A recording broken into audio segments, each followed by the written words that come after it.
Hi guys, welcome back for another Full Joy Mom video. In today's video, while the kids are playing on the playground, not the most beautiful background in the world, but it's like gorgeously sunny outside today. We are in the month of February and I cannot wait to talk to you about this stuff because there is like nothing worse than being stuck in a homeschool rut, and I myself just navigated through another one. I've been a homeschool mom now for 5 years, and I just was like, oh my goodness, homeschooling, which I love. I absolutely love. And since I've done this before, I sort of have a list of things in my mind that I go to when I am stuck in a rut, and that list proved faithful again, pulled me out of the rut. The kids and I, we are out of it. We're back to loving and enjoying homeschool life, separate from the sunny day.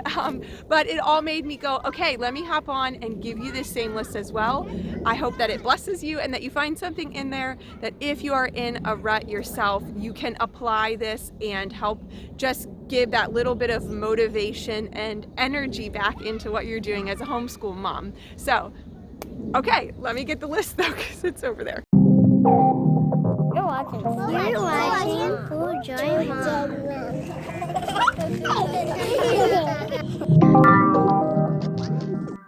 Yeah, anyways, here we go with that list of things. Real quick, we're just gonna go through them. How can you get yourself out of your homeschool rut? Thing number one you can do is only work on your core subjects. If you just feel a lack of motivation, pare back and only do math and reading, or math, reading, and whatever else would be the most pertinent subject to you. So you only work on your core subjects, or you can only work on your non-core subjects. Maybe you need to take the approach of whatever subject is giving you and your child the hardest time, just take a break from it. You know, maybe you take a detour and instead of doing any of your regular curriculum, you just take a break and you do what's called a unit study. We just did this 2 weeks ago.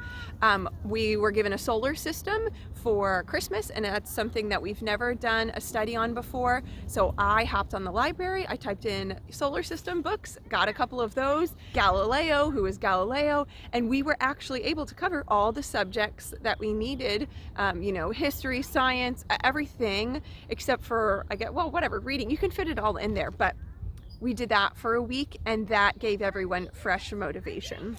Sometimes you need to just pick a subject to outsource. Like if you are reading out loud to your child a chapter book, just see if that's on Hoopla. Hoopla is an app that you can get for free through having a library card. You know, there's tons of other paid for apps out there, but I love Hoopla because I'm getting it for free through my library, and they have a lot of great books on there. We've done the entire Little House series. I read the first couple to them, and was it a little hard to give it up? It actually was. I was like, but I want to be the reader of Little House. Well, that's okay. My voice is tired. I talk all the time. I needed that break. And so getting to put that on the car and have it count in the car for school, or just put it on and be able to sit on the couch for a minute and relax, was amazing for me. Maybe you can outsource something creative like art, or I know it's probably already in your mind to outsource something that you are not good at, but maybe you just need to take a break on what you are good at and let someone else hop in there and teach. YouTube is a really great spot for that. Where else do I find? Right Now Media is this app that we got through church. I don't know how much it would cost to be paid, but I know different churches give it out for free, and we almost this whole year I've outsourced science. Even though I have a science curriculum that I absolutely love, I have fully appreciated. Hi, Fiona. Can you please go play? Yes. Thank you. I have outsourced science. Oh, Charlotte's coming next. Okay, come say hi. All right, thank you. I have outsourced science almost the entire year. Now we've gotten it through other reading subjects, but there are some really great DVDs you can purchase them on, or it's on Right Now Media. Moody Science Institute, I believe Moody Science Institute, I think is the name of the science series. I don't know, there's a ton of stuff out there. So just get on Google and find something that can fill in. I played that for the kids while I was making lunch, and then I got to have a break and make lunch, and I got to count it as science. They were learning all about creation. There's another one. There's tons. If you go to Right Now Media, there is a ton.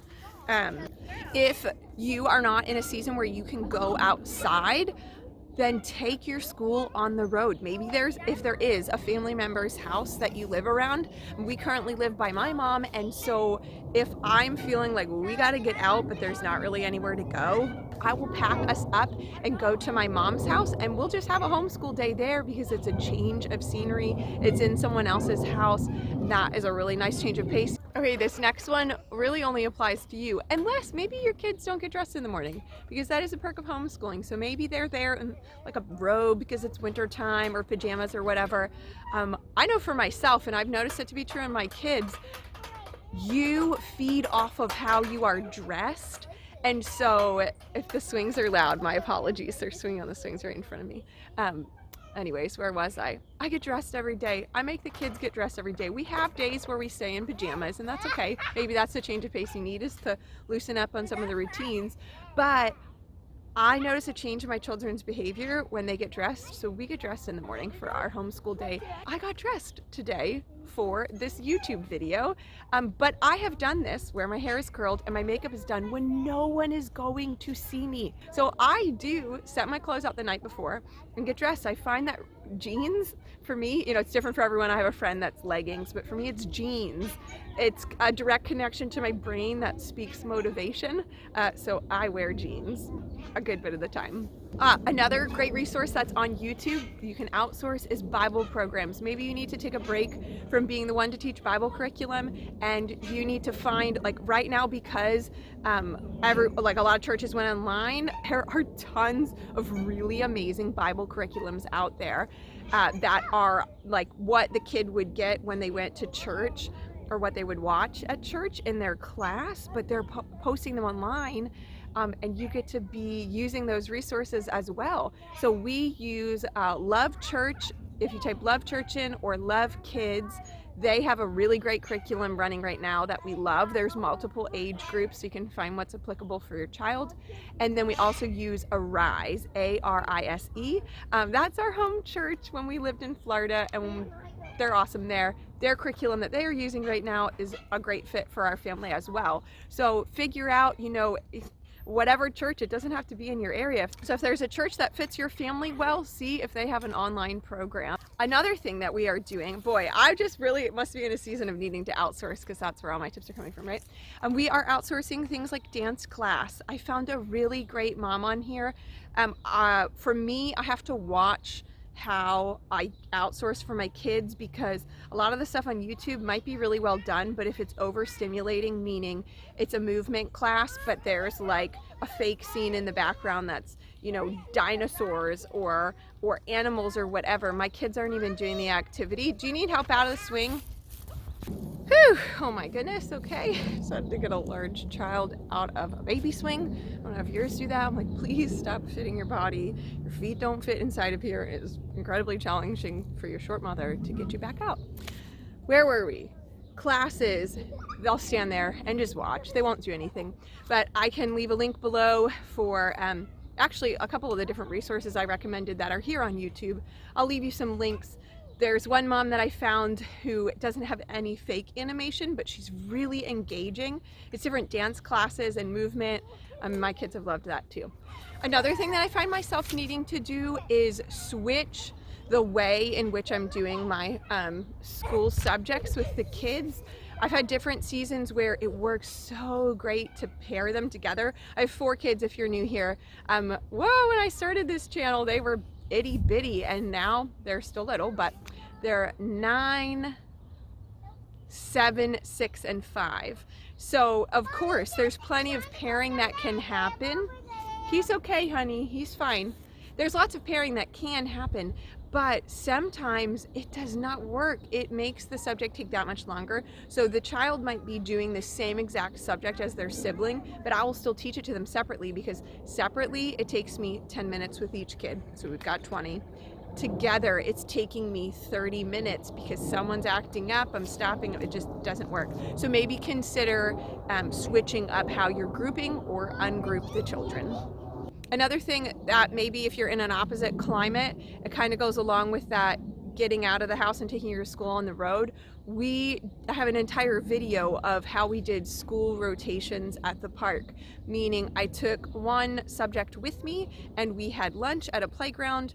All the kids played except for the one child that came for 10 minutes. They knew I was going to set a 10-minute timer, and we got through whatever subject it was because they sat there.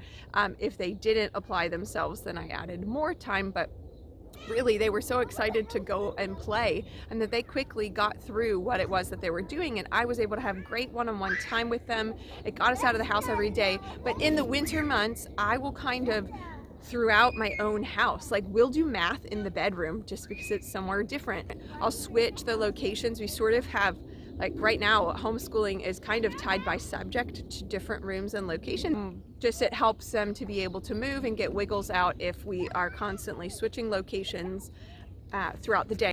You know, are you doing a reward system? It doesn't have to be the beginning of the school year. It doesn't have to be a little child.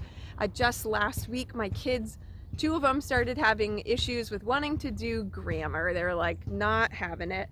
And so I decided to give them a piece of 70% chocolate. I was like, here, you can have a chocolate that's this big.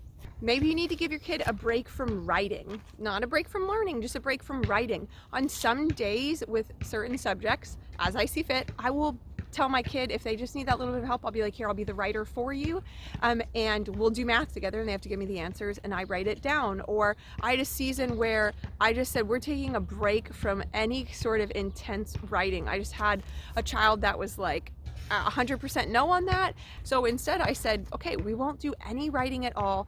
I'll do the writing for you, or we just won't do any of that, but we're still going to learn. There's so many different ways to learn. So I hope that there was something within there that was helpful for you, help you get out of this rut that you're in and back in the groove. So may the Lord bless you and keep you. Until next time.